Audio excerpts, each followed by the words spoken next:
The morning sun cast long shadows across the dusty streets of Mesilla as Isabella swept the front porch of her family's small adobe house. Her hands moved mechanically, but her mind was elsewhere, lost in the familiar ache that had become her constant companion. 3 years. 3 long years since she had married Roberto, and still her arms remained empty. The sound of approaching footsteps made her look up. Her neighbor, Mrs. Gonzalez, was walking toward the market, her own daughter, trailing behind with a baby on her hip. The older woman's eyes met Isabella's for just a moment before quickly looking away. That look, a mixture of pity and judgment, had become all too familiar. Isabella's grip tightened on the broom handle. She had grown used to the whispered conversations that stopped when she entered a room, the way women would unconsciously touch their own bellies when they saw her, as if protecting their fertility from whatever curse had befallen her. Inside the house, she could hear her mother-in-law, Señora Martinez, talking in hushed tones with a visitor.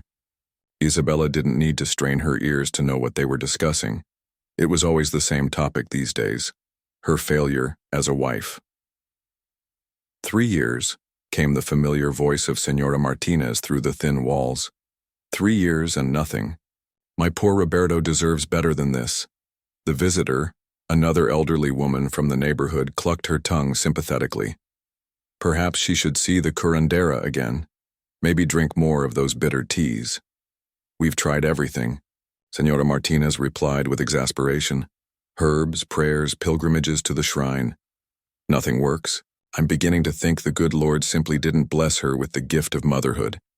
Isabella set the broom against the wall and walked around to the back of the house, where she tended a small garden. Here, surrounded by tomatoes and chili, plants she could usually find some peace. But even here the reminders followed her. The neighbors' children played loudly in the yard next door, their laughter carrying on the warm breeze. She knelt among the plants, pulling weeds with perhaps more force than necessary. Each barren month that passed felt like another small death. She had memorized the rhythm of hope and disappointment, the careful counting of days, the tiny spark of possibility, followed inevitably by the crushing return of her monthly cycle. Roberto had been patient at first. He would hold her as she cried each month, whispering that there would be other chances, that God's timing was perfect. But as the months turned to years, his comfort had grown cold and mechanical. He spent more time away from home, citing work on distant ranches. When he was home, he barely looked at her. The worst part wasn't even Roberto's growing distance. It was the way she had begun to see herself through everyone else's eyes, as incomplete, defective, a woman who couldn't fulfill the most basic expectation placed upon her. Her sister Rosa had visited the week before, her own belly round with her 4th child. Rosa meant well, but her presence only highlighted everything Isabella lacked. While Rosa complained about morning sickness and swollen feet, Isabella found herself both envying and resenting every discomfort of pregnancy that she would gladly embrace. Maybe it's for the best, Rosa had said gently, trying to console her.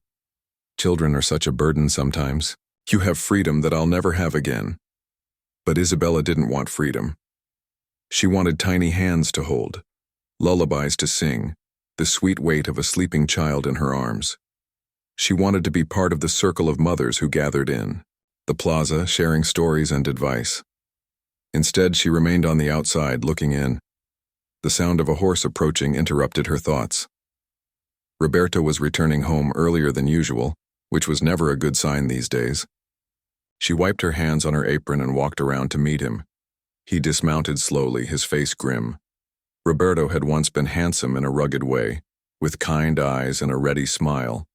But 3 years of their shared disappointment had carved lines around those eyes and stolen away his smiles. We need to talk, he said without preamble, not even meeting her gaze. Isabella's heart sank. She had been dreading this conversation for months, seeing it approach like a storm cloud on the horizon. They sat on the wooden bench Roberto had built during their first year of marriage, when hope still lived between them. I've been offered work in Mexico City, Roberto began, his hands clasped tightly in front of him. Good work. Steady pay. Isabella nodded, though she sensed there was more to this announcement. It's a long-term position, he continued. Could be years before I return. The unspoken words hung heavy in the air between them. He was leaving. Not just for work, but leaving their marriage. Leaving her. In their community, divorce was unthinkable, but abandonment, while shameful, was sometimes seen as understandable when a wife couldn't provide children. I see, Isabella whispered, her voice barely audible. Roberto finally looked at her, and she saw guilt mixed with relief in his expression. You're a good woman, Isabella, but we both know this isn't working. Maybe apart, we can both find what we're looking for. What he didn't say, but what they both understood, was that he would likely find another woman in Mexico City. Someone younger, more fertile, someone who could give him the children she had failed to provide. After Roberto left 3 days later, taking only a small bag of belongings, Isabella felt like a ghost in her own life. Her parents came to collect her, their faces set in resigned disappointment. Moving back into her childhood home felt like the final admission of failure. Her father, Miguel, was a man of few words who spent his days tending their small ranch on the outskirts of town. Her mother, Carmen, was more vocal about her disappointment, though she tried to hide it behind religious platitudes about God's will. You can help with the household, Carmen said on Isabella's first morning back home. Make yourself useful while you figure out what comes next. But what could come next? In their traditional community, a woman without a husband and children had few options. She could become a burden on her family, perhaps help raise her sister's children or join the convent, though even the nuns preferred women who came with dowries. The days blended together in a haze of cooking, cleaning, and trying to avoid the pitying looks of neighbors and relatives. Isabella felt like she was disappearing a little more each day, becoming less real, less substantial. It was during this dark time that her father made a decision that would change everything, though Isabella wouldn't understand that for months to come. The Apache raids that had terrorized the region for years had finally ended with a peace treaty. Now, some Apache bands came to trade at designated spots, exchanging furs and crafted goods for metal tools, blankets, and horses. Her father had heard about these trading opportunities and saw a chance to improve their struggling ranch's fortunes. Miguel was a practical man who believed in making the best of difficult situations. His ranch needed horses, and his household had acquired an extra mouth to feed with Isabella's return. In his mind, these two problems could potentially solve each other. The idea came to him gradually, though he never spoke of it to his wife or daughter. He had heard stories from other ranchers who had traded with the Apache. Some spoke of Apache men who had lost their own wives to disease or conflict, men who might be willing to take on a Mexican wife in exchange for livestock or goods. To Miguel's way of thinking, Isabella was still young and healthy, capable of hard work if not childbearing. To the right Apache warrior, she might be valuable. And to his struggling ranch, the horses such a trade could bring would be invaluable. He began making inquiries discreetly, speaking with other ranchers who had dealt with the Apache. He learned about customs and protocols, about which bands were most open to trade, about a warrior named Nalnish who was known for his fair dealings and his knowledge of medicine. Isabella, meanwhile, continued her daily routines, unaware of her father's plans. She rose early to help with breakfast, spent her mornings tending the vegetable garden and her afternoons mending clothes or helping her mother with household tasks. In the evenings, she would sit on the porch, watching the sun set over the desert hills, wondering if this was all her life would ever be. She had stopped praying for a child months ago. Now she prayed simply for purpose, for some reason to wake up each morning that didn't feel like punishment. She had no idea that her prayers were about to be answered in a way she could never have imagined. The night before everything changed, Isabella had a dream. She was walking through an endless desert, searching for something she couldn't name. The sun was setting, painting the sky in brilliant oranges and purples, when she came upon a camp she didn't recognize. The people there were different from anyone she had ever met, but they welcomed her with kindness. In the dream, she felt something she hadn't experienced in years. She felt like she belonged. She woke with the dream still vivid in her mind, not knowing that in just a few hours, her father would tell her about his plan, not knowing that her life was about to take a turn that would lead her far from everything she had ever known, toward a destiny she could never have imagined. As the first light of dawn crept through her window, Isabella rose and prepared to face another day, unaware that it would be her last morning in the only world she had ever known. The morning her father told her about his plan, Isabella thought she was still dreaming. She'd been gathering eggs from their small chicken coop when Miguel approached her, his weathered face more serious than usual. "Mija," he began, using the affectionate term that somehow made what came next even more shocking. "I've found a solution to our problems." Isabella straightened up, holding the basket of eggs against her hip. "What do you mean, Papa?" Miguel cleared his throat and looked out toward the distant mountains. "There's an Apache camp about 2 days' ride from here. They trade with ranchers, now since the treaty. Good horses, fair prices." That's good news," Isabella said slowly, sensing there was more to this conversation. "The thing is," Miguel continued, still not meeting her eyes, "they don't just trade for money. Sometimes they trade for other things, services, people." The basket slipped from Isabella's hands, eggs cracking against the hard ground. "Papa, what are you saying?" Finally, Miguel looked at her directly. "There's a warrior there, Nalnish, they call him. He lost his wife some time back. He's a good man by all accounts. A healer, and he needs a wife." Isabella felt the world spinning around her. "You want to trade me? Like cattle?" "Not trade," Miguel said quickly, though his words rang hollow. "Arrange a marriage. A practical arrangement that benefits everyone. You get a husband, he gets a wife, and our ranch gets the horses we desperately need." Isabella sank onto the wooden stool beside the chicken coop, her mind reeling. "Papa, he's Apache. He's the enemy." "Not anymore," Miguel said firmly. "The raids are over. They're people just like us. And from what I hear, this Nalnish is an honorable man. He'll treat you well. But I don't speak their language. I don't know their ways. I'd be alone among strangers." Miguel's expression softened, slightly. "You're already alone, Mija. At least this way, you'd have purpose again. A chance at the family you've always wanted." The words cut deep because they held a grain of truth. Isabella was alone, living on the edges of a life that no longer had room for her.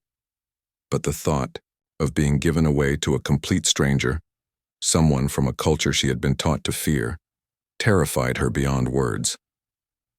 Carmen took the news about as well as expected. She wept, she raged, she prayed loudly for Miguel's soul. But in the end, practical concerns won out.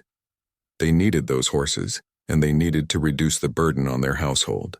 Isabella, despite the pain it caused her mother to admit it, had become that burden. The preparations took 3 days. Isabella was given new clothes, practical traveling clothes that could withstand the journey.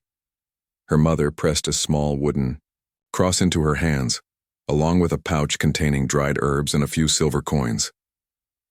"For emergencies," Carmen whispered through her tears. "And remember, no matter how far you go or what happens to you, you are still my daughter. You are still Mexican, don't forget who you are." On the morning of departure, Isabella stood in the courtyard of her childhood home, her few belongings packed into saddlebags. The sunrise painted the adobe walls golden, and she tried to memorize every detail. The wooden shutters her grandfather had carved, the pepper plants growing wild by the kitchen window, the old mesquite tree where she had played as a child. Miguel had hired 2 other ranchers, Thomas Anderson and Carlos Mendoza, to make the journey with them. Both men had traded with Apache bands before and knew the protocols. Anderson was a gruff American who spoke broken Spanish and seemed uncomfortable with the whole arrangement. Mendoza, a local man about her father's age, tried to reassure Isabella with stories of successful trades and peaceful interactions with the Apache. "They're not what you'd expect," he told her as they rode out of town in the pre-dawn darkness. "More civilized than some of the cowboys I've met. They have their own code of honor, their own way of doing things. If this Nalnish is anything, Like the other Apache I've met, you might be surprised. The first day of travel was difficult. Isabella had never ridden for so many hours at a stretch, and her back and legs ached terribly. They stopped frequently to rest the horses and eat simple meals of dried meat and hard biscuits. The landscape gradually changed from the familiar farmland around Mesilla to wilder, more rugged terrain. As evening approached, they made camp in a small valley protected from the wind. While the men saw to the horses, Isabella sat on a flat rock and watched the stars emerge in the vast desert sky. She had never seen so many stars, bright and clear in the thin mountain air. For the first time in days, she felt a tiny spark of something that might have been curiosity rather than dread. Beautiful, isn't it? Mendoza said, settling down beside her with a cup of coffee. This country grows on you. I used to think it was just empty wasteland, but there's life everywhere if you know how to look for it. What will they expect of me? Isabella asked quietly. This man, this Nalnish, what kind of wife will he want me to be? Mendoza considered this carefully. From what I understand, Apache women are partners to their men, not servants. They work hard, everyone works hard in the desert, but they're respected for their contributions. The women I've met seemed, I don't know how to put it, freer than the women in our towns, like they had more say in things. This was a foreign concept to Isabella. In her world, women obeyed their fathers, then their husbands. They ran households and raised children, but always within carefully defined boundaries. The idea of being a true partner to a man seemed almost impossible to imagine. The second day of travel brought them into Apache territory proper. The landscape here was breathtaking and intimidating in equal measure. Red rock formations reaching toward brilliant blue sky. Vast stretches of desert punctuated by sudden green valleys where springs provided water for cottonwood trees and wildlife. They saw their first Apache late in the afternoon. A young man on horseback appeared on a ridge above them, watching their progress. He was too far away for Isabella to make out details, but his posture spoke of confidence and alertness. After several minutes, he disappeared as suddenly as he had appeared. That's normal, Anderson assured them, though Isabella noticed his hand resting on his rifle. They like to know who's coming through their territory. As long as we stick to the agreed route and don't cause trouble, we should be fine. As they crested a hill near sunset, Isabella got her first glimpse of the Apache camp. It was smaller than she had expected, maybe 30 or 40 structures scattered across a protected valley. Smoke rose from several cooking fires, and she could see people moving about their evening tasks. Children played between the dwellings while dogs barked at their approach. What struck her most was how normal it all looked. She had expected something, wild and primitive, but this looked like a community, organized, peaceful, purposeful. The dwellings were mostly traditional wickiups made of branches and hides, but she also saw some structures that appeared to blend Apache and Mexican architectural elements. As they rode into the camp, Isabella felt dozens of eyes watching her. The people they passed, men, women, and children, were curious but not hostile. Some called out greetings to Mendoza, who seemed to be recognized from previous visits. The women, Isabella noticed, wore a mixture of traditional Apache clothing and trade goods from Mexican and American sources. They were directed to an area near the center of the camp, where they dismounted and waited. Isabella's legs felt unsteady after 2 days in the saddle, and her heart was pounding so hard she was sure everyone could hear it. A group of Apache men approached them. The leader was older, with gray streaking his long black hair. He wore traditional Apache clothing decorated with intricate beadwork, and he carried himself with unmistakable authority. This, Isabella guessed, was the band's chief. The men spoke in a mixture of Apache, Spanish, and broken English. Isabella caught fragments of the conversation, negotiations about horses, discussions of trade goods, formal protocols being observed. Through it all, she stood quietly beside her father, trying not to fidget or show her fear. Then she saw him. Nalnish approached from the direction of what appeared to be a medicine lodge, where smoke still rose from sacred fires. He was younger than Isabella had expected, perhaps 30 years old, with strong features and intelligent eyes.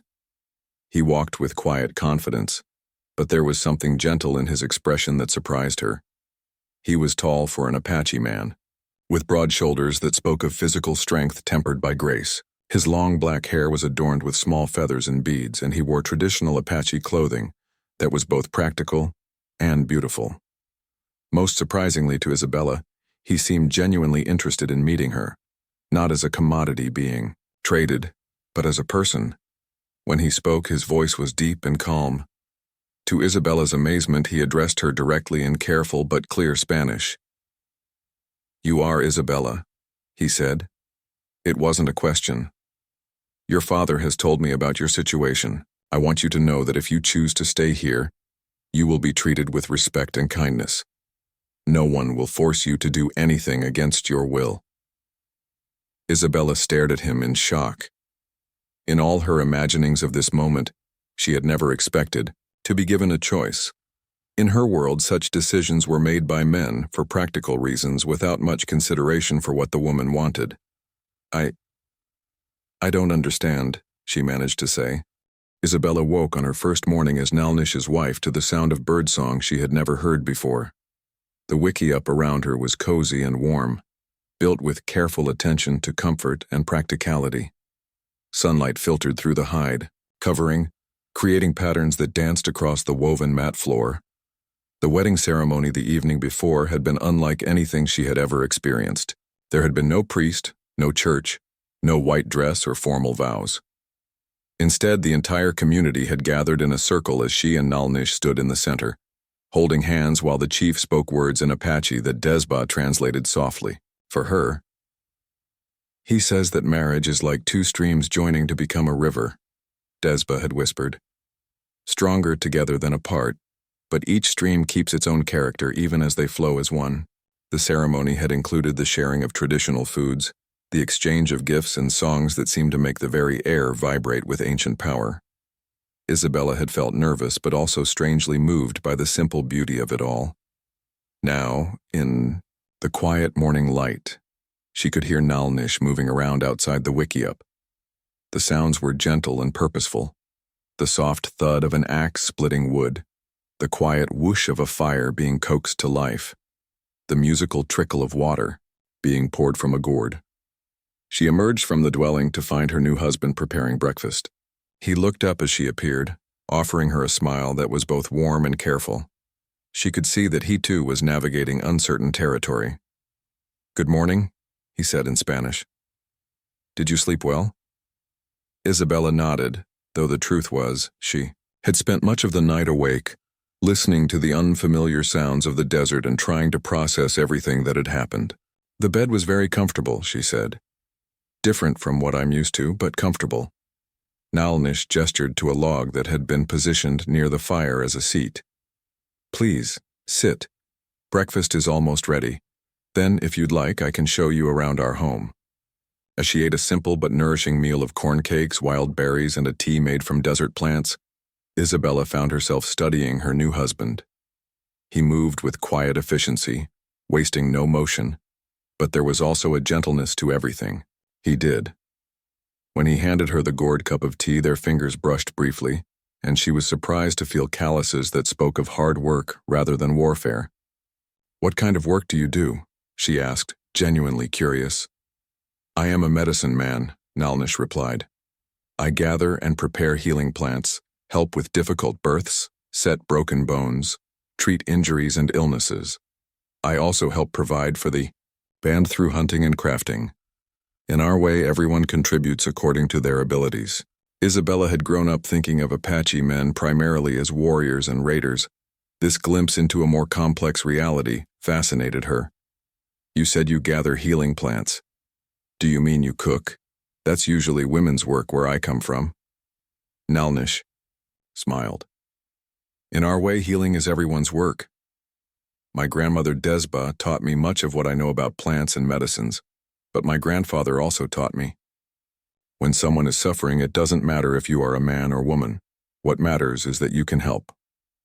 After breakfast, Nalnish kept his promise to show Isabella around their new home. The wickiup was larger than it had appeared from outside, with different areas designated for sleeping, storage, and various household tasks. The construction was ingenious, flexible enough to withstand strong winds, yet sturdy and weatherproof. "My first wife helped me build this," Nalnish said quietly, as they examined the careful craftsmanship of the structure. "She was very skilled with her hands. We had planned to expand it when children came." Isabella felt a pang of sympathy for this man who had lost so much. "What was her name?" she asked gently. "Ayana. It means eternal blossom. She died 3 winters ago along with our unborn child when the spotted sickness came through the camp." The grief in his voice was still fresh, and Isabella realized that they were both carrying the weight of losses. Hers, the children she had never been able to conceive. His, the family that had been taken away. Perhaps that shared understanding of empty arms would help them build something new together. The rest of the morning was spent exploring the immediate area around their home. Nalnish showed her where water could be collected, where certain useful plants grew, and where the best spots were for various household tasks. Everything was practical and purposeful, but also beautiful in a way that Isabella was beginning to appreciate. Around midday, Desba arrived with 2 other Apache women. They greeted Isabella warmly and explained that they had come to begin teaching her the skills she would need to thrive in Apache life. "Learning our ways will take time," Desba said kindly, "but you seem like a smart woman, and smart women adapt. Today we start with the basics: language, plants, and the proper way to prepare food in the desert." The next few weeks fell into a rhythm of learning that was both challenging and strangely comforting. Every morning, Isabella would practice Apache words and phrases with Nalnish, who was proving to be a patient teacher. Every afternoon she would join the women of the band as they went about their daily tasks, slowly absorbing the complex knowledge needed to survive and thrive in this harsh but beautiful environment. The Apache women, Isabella discovered, knew an astonishing amount about the desert. They could identify dozens of edible plants, knew which cacti produced the best fruits and when to harvest them, understood the subtle signs that indicated where water might be found underground. They were also skilled crafters, creating baskets so tightly woven they could hold water, and tools that were both functional and beautiful. More surprising to Isabella was the respect these women commanded within their community. Their opinions were sought on important matters, their expertise was valued, and their work was seen as essential to the survival of the entire band. It was a stark contrast to the more limited roles women played in Mexican society. "In our way," explained a woman named Ayana, not Nalnish's deceased wife but another woman with the same name. "Women and men are like the 2 sides of a mountain, different, but both necessary to make the whole mountain strong. Neither side is more important than the other." This philosophy extended to Isabella's relationship with Nalnish as well. He never demanded that she abandon her Mexican heritage or forget her past. Instead, he seemed genuinely interested in learning about her culture, just as she was learning about his. "Your people make very good pottery," he said one evening, as they shared dinner from clay bowls her mother had sent with her. "And your way of preparing corn is different from ours, but delicious. Perhaps you could teach some of the women these techniques." Isabella was touched by his respect for what she brought to their union. In her previous marriage, Roberto had expected her to fit into his family's ways without question. Nalnish, by contrast, seemed to see their marriage as an opportunity for both of them to grow and learn. As the days passed, Isabella found herself becoming more comfortable with physical affection. Nalnish never pushed or demanded, but he would sometimes touch her hand while teaching her a new word, or brush her hair back from her face when the desert wind tangled it. These small gestures of tenderness were healing something in Isabella that she hadn't even realized was broken. One evening, about a month after their wedding, Isabella was helping Desba prepare medicine for a child who had developed a fever. The work required grinding certain roots into powder, mixing them with specific proportions of water, and heating the mixture to exactly the right temperature.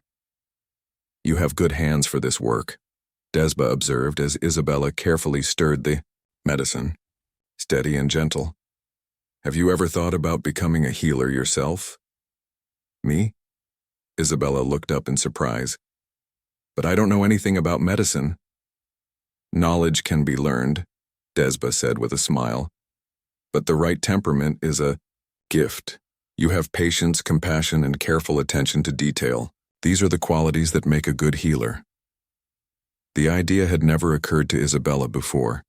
In her previous life, she had never imagined having a profession or skill beyond housekeeping and motherhood. But here, among the Apache, such possibilities seemed not only available but welcomed. That night she talked with Nalnish about Desba's suggestion.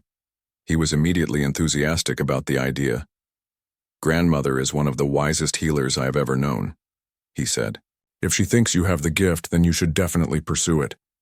We could work together, sharing knowledge, helping more people. It would be wonderful." Isabella felt a spark of excitement that she hadn't experienced in years.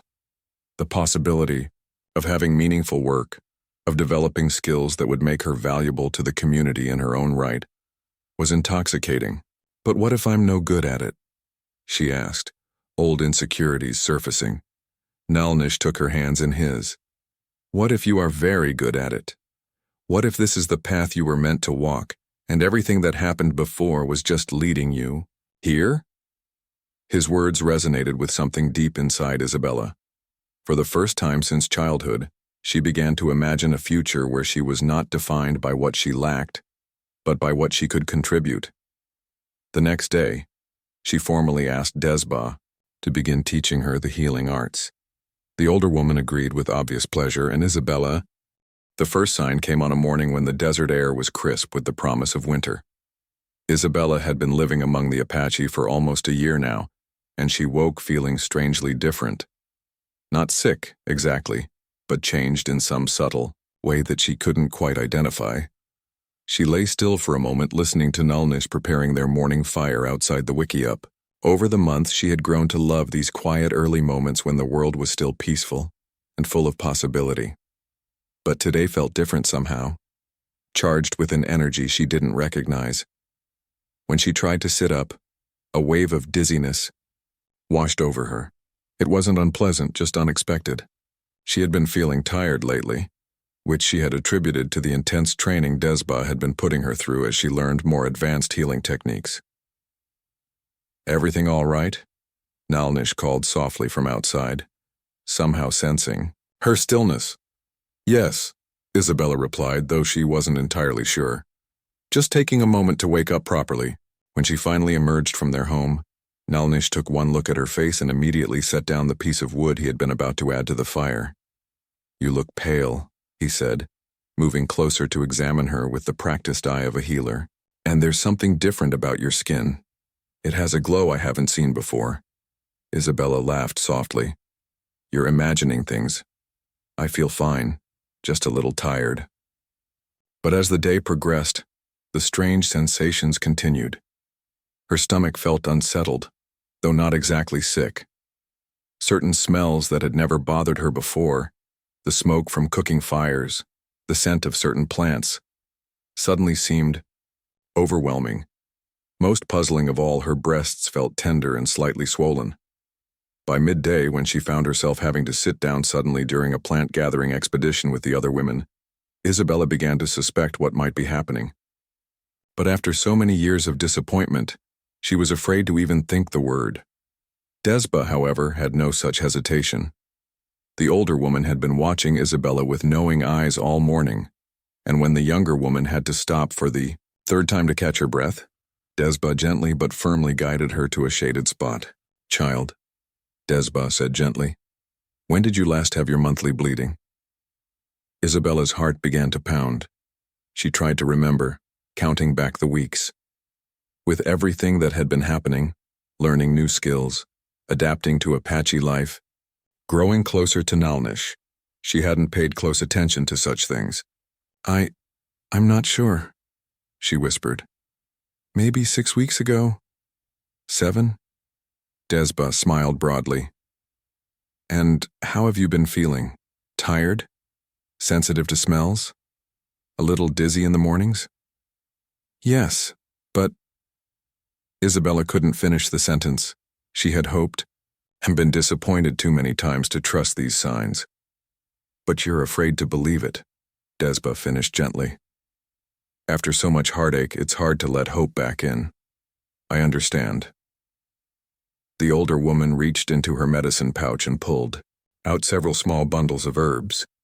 These are gentle teas that will help with the sickness and tiredness if my suspicions are correct. We'll know for certain in another week or two. Isabella took the herbs with trembling hands. What if I'm wrong? What if it's just wishful thinking? Then we'll deal with that if it comes, Desba said firmly. But I have delivered many babies and helped many women through their first months of pregnancy. Trust me when I tell you, you have the look of a woman whose body is preparing to nurture new life. That evening, Isabella sat with Nilnish by their fire, trying to decide whether to share her suspicions. Part of her wanted to keep the possibility secret until she was absolutely certain, protecting both of them from potential disappointment. But another part of her was bursting with the need to share this momentous possibility with the man she had grown to love.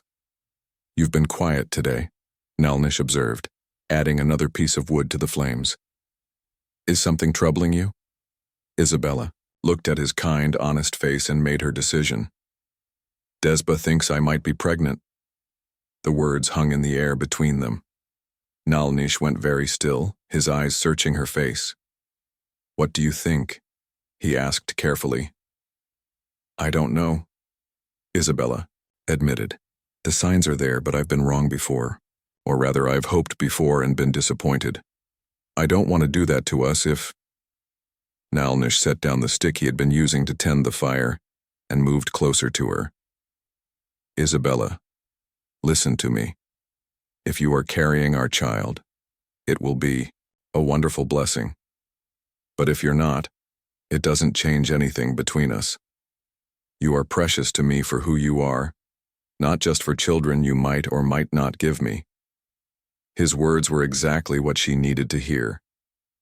In her previous marriage, the possibility of pregnancy had been fraught with desperation and pressure. Here with Nilnish it felt like a gift that would be welcomed but not demanded.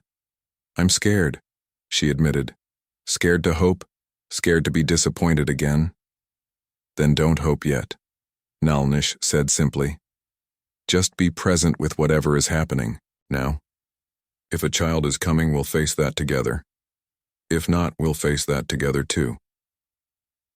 The next few weeks were a strange mixture of anticipation and careful normalcy. Isabella continued her healing studies with Desba, but the older woman made sure to teach her specifically about pregnancy and childbirth. Just in case, she said with a wink. Isabella learned about the traditional Apache ways of caring for expectant mothers, which were quite different from Mexican customs. Apache women didn't retreat into seclusion during pregnancy. Instead, they continued their normal activities as long as they felt able, believing that staying active and engaged with community life was healthier for both mother and child. She also learned about Apache birthing practices, which emphasized the woman's strength and capability rather than her fragility. Desba told stories of Apache women who had given birth while traveling, who had delivered their own children when necessary, who were celebrated not as suffering victims, but as powerful creators of life. In our way, Desba explained, we believe that birth is something a woman does, not something that happens to her. The child chooses when to come, and the mother has the strength to bring that child safely into the world. This approach to pregnancy and childbirth was revolutionary to Isabella, who had grown up thinking of such things as frightening ordeals to be endured, rather than powerful acts of creation to be celebrated. By the time another month had passed, and Isabella's pregnancy was undeniably confirmed, she found herself feeling not just joy but a new kind of confidence. Her body, which had seemed broken and inadequate for so long, was finally doing what it was designed to do. The morning sickness that had worried her initially turned out to be relatively mild. Following Desba's guidance, she ate small, frequent meals and drank teas made from ginger root and other settling herbs. More importantly, she stayed active and engaged with her community, continuing to learn and practice healing arts. Your baby is already learning, Desba told her one day as Isabella successfully treated a child's infected cut using techniques she had only recently mastered. Children in the womb learn from everything their mothers do. This little one is already becoming a healer. As Isabella's body began to change more noticeably, she was amazed by how different this experience was from what she had imagined. Rather than feeling sick and helpless, she felt strong and capable. The Apache community's celebration of her pregnancy as a sign of health and blessing, rather than a delicate condition requiring careful management, allowed her to embrace the experience fully. Nalnish was wonderfully attentive without being overprotective. He made sure she had nutritious food and helped with tasks that became more difficult as her belly grew. But he also encouraged her to continue the activities that brought her joy and fulfillment. "You are growing our child and becoming a healer at the same time," he said one evening as they sat together, his hand resting gently on her rounded belly. "I can't think of anything more beautiful or impressive." It was during her 6th month that Desba made an announcement that shocked everyone. Isabella had been feeling the baby's movements for several weeks now, and they seemed particularly strong and frequent. During one of their regular checkups, Desba spent a long time carefully feeling Isabella's belly, pressing gently in different spots and listening with her ear pressed to the stretched skin. "I need to examine you more carefully," Desba said, with an expression Isabella couldn't read. "Lie down and try to relax." Isabella complied, though her heart was racing. Had something gone wrong? Was the baby in danger? Desba's examination was thorough and gentle, her experienced hands mapping every curve and movement of Isabella's belly.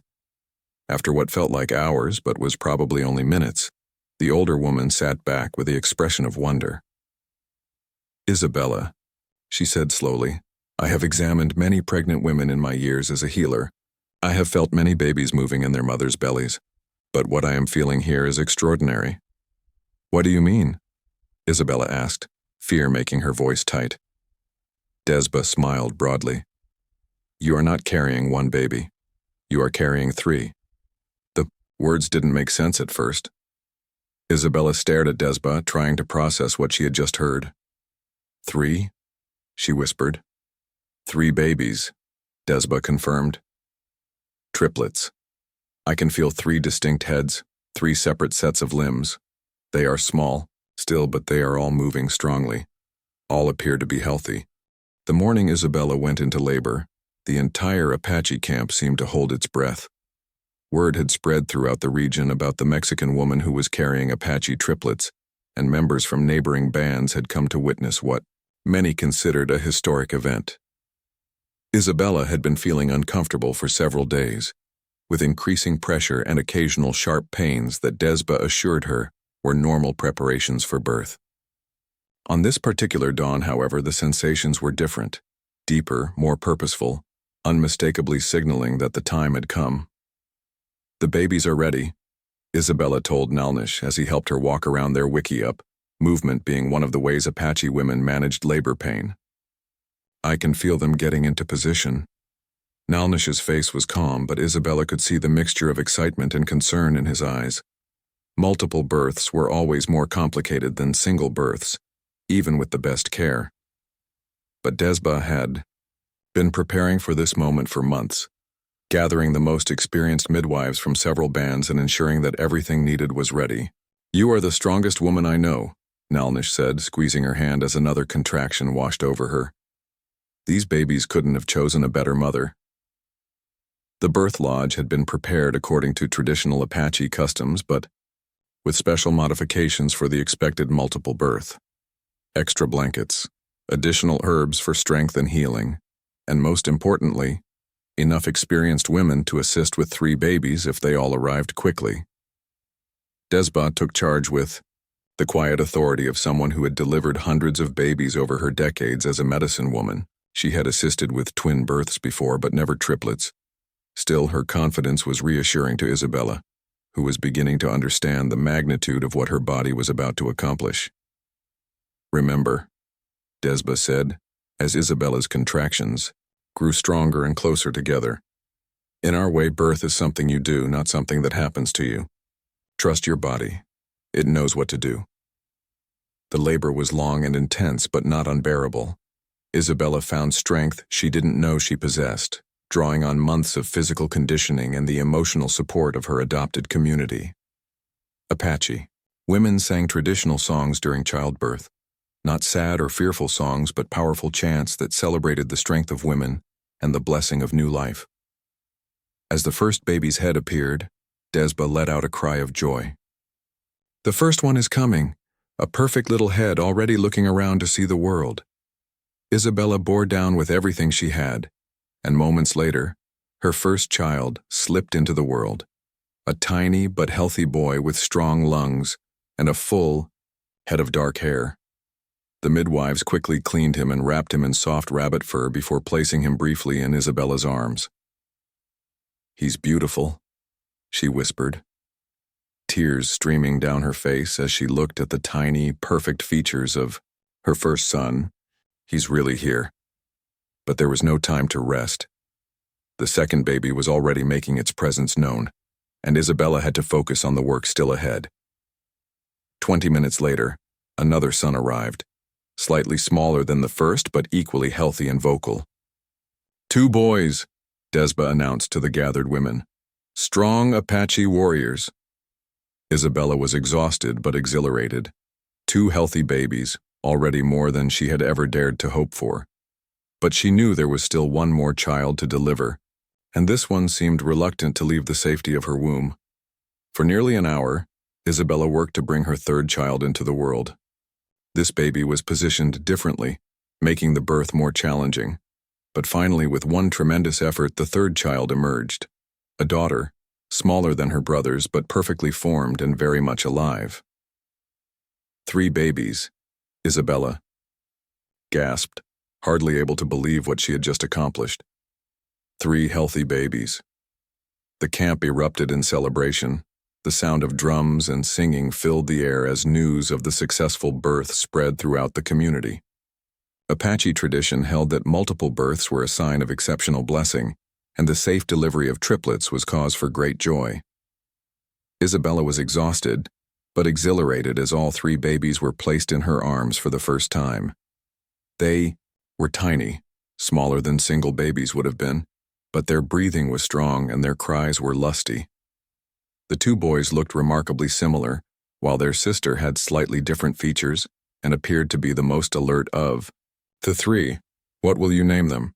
Desba asked as she helped Isabella get comfortable for nursing her children. Isabella looked at Nalnish, who had been allowed into the birth lodge once all 3 children had arrived safely. His face was glowing with pride and wonder as he gazed at his new family. In Apache tradition, children often receive their names based on the circumstances of their birth or special signs that appear, he said. "What do you think would be appropriate?" Isabella considered this as she looked at each of her children. The eldest boy had arrived first and seemed to have a calm, observant nature. The second boy was more active, always moving his tiny arms and legs. Their daughter, though smallest, seemed to be watching everything with bright, intelligent eyes.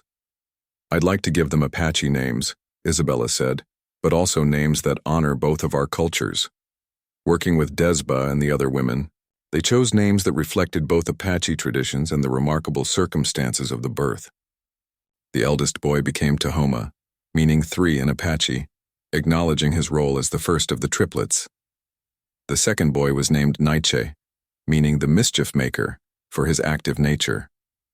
Their daughter received the name Ayana, meaning eternal blossom, the same name as Nalnish's first wife, honoring her memory while celebrating new life.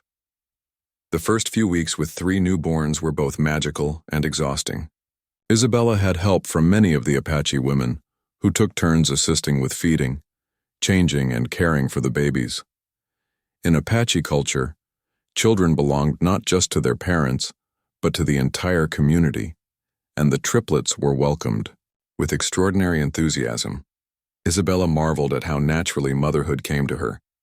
After so many years of believing she was incapable of having children, she found herself instinctively knowing how to care for her babies. Whether it was recognizing their different cries, knowing when they needed to eat or sleep, or simply providing the comfort of her presence, she seemed to have been born for this role. Nalnish was a devoted father from the very beginning. Apache men traditionally played active roles in child rearing, and he took to fatherhood with the same gentle strength he brought to everything else. He could often be seen walking around the camp with 1 or more babies strapped to his chest, talking to them softly in Apache while going about his daily tasks. As winter turned to spring and the babies grew stronger and more alert, visitors began arriving at the camp specifically to see the triplets. Word had spread far beyond Apache territory about the remarkable birth, and Isabella found herself something of a celebrity. Her own family heard the news through the network of traders and travelers who moved between Mexican and Apache territories. To her surprise, her sister Rosa arrived one day with her own children, having made the long journey to see Isabella and meet her nephews and niece. "I can hardly believe it," Rosa said, tears in her eyes as she held one of the babies. "After all those years of heartache, and now you have 3 beautiful children at once, it's like a miracle." Isabella smiled as she watched her sister interact with little Ayana, who seemed fascinated by this new person. "It is a miracle, but not just because I finally had children. The real miracle is that I found a place where I could become who I was meant to be." Rosa looked around at the Apache camp, at the women working together, the children playing freely, the men and women sharing responsibilities, and nodded slowly. "You seem different, stronger, happier than I've ever seen you." "I am different," Isabella acknowledged. "I'm not the same woman who left Mesilla 2 years ago. That woman was broken by other people's expectations. This woman knows her own worth." The conversation with Rosa made Isabella realize how completely her life had transformed. She was no longer Isabella the barren woman, Isabella the failure, Isabella the burden. She was Isabella the mother, Isabella the healer, Isabella the bridge between worlds. As her children grew from tiny infants into alert, interactive babies, Isabella began teaching them both Spanish and Apache words. She sang them lullabies from her childhood while Nalnish taught them traditional Apache songs. She wanted them to understand both sides of their heritage, to be comfortable in both worlds. The practical challenges of raising triplets were significant, but the Apache community's support made it manageable. There were always willing hands to help with feeding, always someone to watch 1 or 2 babies while Isabella cared for the third, always other mothers to share advice and encouragement. More importantly, Isabella was developing her own identity as a medicine woman. The months of training with Desba, combined with her natural intuition and the powerful experience of giving birth to triplets, had established her reputation as a healer with special gifts. Women began coming to her specifically for help with fertility issues and difficult pregnancies. "You understand what it's like to lose hope," one woman told her after Isabella had successfully helped her through a difficult delivery. "And you